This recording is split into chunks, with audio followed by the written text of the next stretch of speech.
আচ্ছা ভাই, আপনি জিলাপি কতদিন ধরে বাজেন? আমি তো তাও 8-10 বছর তো হবেই, বেশি ছাড়া কম না। ঠিক আছে। ও, তো জিলাপির প্যাঁচটা সোজা করে দিতে পারেন না? তো জিলাপি প্যাস সোজা দেবো, তা আপনি খান কেমন দি ভাই? ভাই গাল দেখাই। কে আপনি কি ভাই গোয়া দেখাবেন না?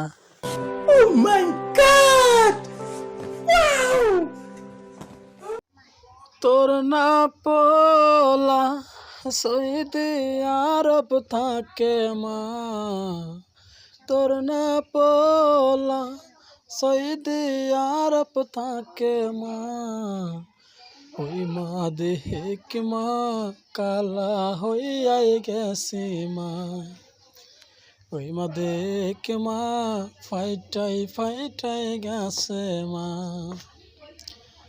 তোর না পোলা কাস কইরা খাই গো মা, তোর না পোলা কাস কইরা খাই গো মা, ওই মা দেখ মা কালা হইয়াই গেছে মা, ওই মা দেখ মা ফাইটাই ফাইটাই গেছে মা, তোর না পোলা রান্না কইরা খাই গো মা, তোর না পোলা রান্না কইরা খাই গো মা, ওই মা দেখ মা কালা হইয়াই গেছে মা, ওই মা দেখ মা কালা হইয়াই গেছে মা।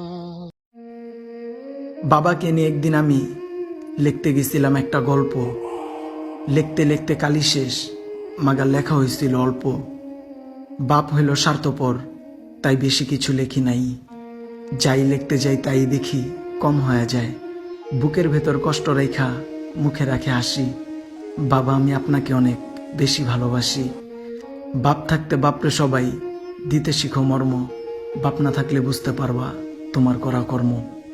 বাপ হইল এই দুনিয়ার সবচেয়ে বড় ছায়া, বাপ থাকতে বাপরে একটু কইরো সবাই মায়া।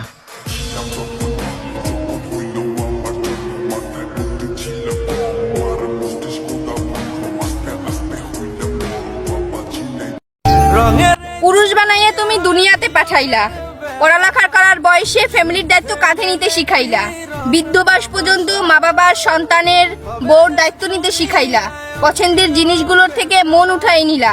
হে আল্লাহ, পুরুষের রুহটা কেন তুমি দুনিয়াতে পাঠাইলা? পাগল মোহর সব করিস প্রেম